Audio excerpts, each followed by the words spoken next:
కేరళలో ప్రాణాంతకమైన brain eating amoeba గురించి చర్చ జరుగుతూ ఉంది.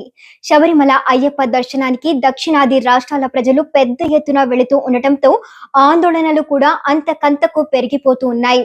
నెగ్లీరియా ఫ్లోరియా వల్ల ప్రైమరీ అమోబిక్ మెనింజో ఎన్ఫలైటిస్ అనే ప్రాణాంతక వ్యాధి విస్తరిస్తోంది. ఇప్పటికీ పదుల సంఖ్యలో కేరళలో మరణాలు కూడా సంభవించాయి. వీటిలో 3 నెలల శిశువు, 52 ఏళ్ల మహిళ కూడా ఉన్నారు. నేను మీ Rupa Nagesh. Welcome to Telugu Post fact check cyber security series. వార్తలు వెనుకున్న వాస్తవాలు, ఏది నిజం ఏది అబద్ధం అన్ని మీ ముందుంచే మా ప్రయత్నంలో మీరు భాగస్వాములు అవ్వాలంటే ఈ వీడియోను మీరు చివరి వరకు చూసి నలుగురికి షేర్ చేయండి. అలాగే మన ఛానల్ ని కూడా సబ్స్క్రైబ్ చేసుకోండి.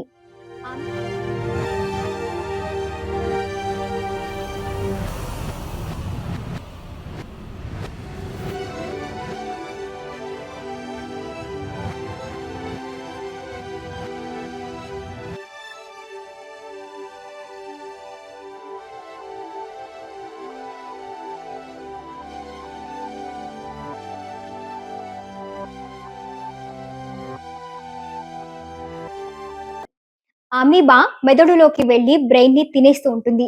ఏదో ఒక రోజున ప్రాణం పోతుంది. ఈ అమీబా చెరువులు, నీటి కాలువలు, స్విమ్మింగ్ పూల్లలో ఎక్కువగా తిరుగుతూ ఉంటుంది. వేసవిలో వేడి, వర్షాకాలంలో తేమ పెరిగినప్పుడు ఇది ఎక్కువగా వ్యాపిస్తుంది. కేరళలో మొదటి మరణం 2016లో అలప్పజులో నమోదైంది. అంతకు ముందు 1971లో భారతదేశంలో మొదట కేసు రికార్డ్ అయింది. 2023 నుండి కేసులు భారీగా పెరుగుతూ ఉన్నాయి. వాతావరణ మార్పులు, కాలుష్యం వల్ల ఈ కేసులు పెరుగుతున్నాయని నిపుణులు అంచనా వేస్తూ ఉన్నారు. నెగ్లీరియా ఫౌలేరీ కేసులు పెరుగుతున్నందున పలు రాష్ట్ర ప్రభుత్వాలు శబరిమల యాత్రికులకు కొత్త భద్రతా సలహా జారీ చేసింది. భక్తులు నిలిచిపోయిన నీటి విషయంలో జాగ్రత్తగా ఉండాలని హెచ్చరించింది. ఈ ఇన్ఫెక్షన్లు చాలా అరుదుగా ఉన్నప్పటికీ ప్రాణాంతకమని ఆరోగ్య అధికారులు చెబుతూ ఉన్నారు. నవంబర్ మధ్య నుండి జనవరి మధ్య వరకు జరిగే శబరిమల యాత్రకు వేలాది మంది సిద్ధమవుతుండగా కర్ణాటక అధికారులు యాత్రికులకు ఈ ప్రమాదాలను అర్థం చేసుకోవాలని, ముందస్తు లక్షణాలను గుర్తించాలని, జాగ్రత్తలు తీసుకోవాలని కోరుతూ ఉన్నారు. కలుషిత నీరు లేదా నిల్వ ఉన్న నీటిలో స్విమ్మింగ్ చేయడం, స్నానం చేసినప్పుడు ఈ అమీబా శరీరంలో చేరుతుంది. తర్వాత అల్వియరీ నరాల ఆధారంగా మెదడును చేరుతుంది. అక్కడి జీవ కణాలను నాశనం చేస్తుంది.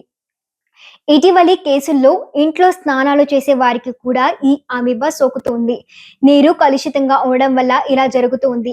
ఈ వ్యాధికి వ్యాక్సిన్ అయితే లేదు, కానీ ఇన్సిలికో వ్యాక్సిన్ డిజైన్ పరిశోధనలు జరుగుతూ ఉన్నాయి. చికిత్సకు మెల్టోఫోజిన్, ఆంఫోటెరిజిన్ బి వంటి మందులు ఉపయోగిస్తూ ఉన్నారు. ఈ అమీబా బాడీలో చేరిన 2 నుండి 15 రోజుల తర్వాత మొదటి రోజుల్లో తలనొప్పి, జ్వరం, వాంతులు, బొబ్బలు, కళ్ళు ఎర్రగా మారడం, గొంతు నొప్పి వంటివి కనిపిస్తాయి. తర్వాత మెడ బిగుసుకుపోవడం, గందరగోళం, మూర్ఛలు, మాటలు తడబడడం వంటి తీవ్ర లక్షణాలు వస్తాయి. ఇవి కనిపించిన తర్వాత 5 రోజుల్లో మరణం సంభవిస్తుంది. ప్రపంచ వ్యాప్తంగా మరణాల రేటు 97% ఉంది. కేరళలో 24% మరణాలున్నాయి. త్వరగా గుర్తించడం, చికిత్సలు చేయడం వల్ల మరణాలను ఆపవచ్చని నిపుణులు చెబుతూ ఉన్నారు. గోరువెచ్చని నిల్వ నీటిలో స్విమ్మింగ్, డైవింగ్ చేయకూడదని, ముక్కుకు క్లిప్పు ఉపయోగించాలి లేదా తలను నీటి మీద ఉంచాలని తెలిపారు. లక్షణాలు కనిపిస్తే తక్షణం డాక్టర్ను సంప్రదించాలని తెలిపారు. శబరిమల పరిసరాల్లోని నదులు, సరస్సుల్లో వాటర్ ఫాల్స్, ముఖ్యంగా పంపా నదిలో స్నానం చేయడం వల్ల బ్రెయిన్ ఈటింగ్ అమీబా సోకే అవకాశం ఉంది. కేరళ ప్రభుత్వం ఇప్పటికీ పలు ప్రాంతాల్లో వార్నింగ్ బోర్డులను కూడా ఉంచింది. వాటర్ టెస్టింగ్ పెంచింది. అందుకే చాలా జాగ్రత్తగా ఉండాలని హెచ్చరిస్తూ ఉన్నారు.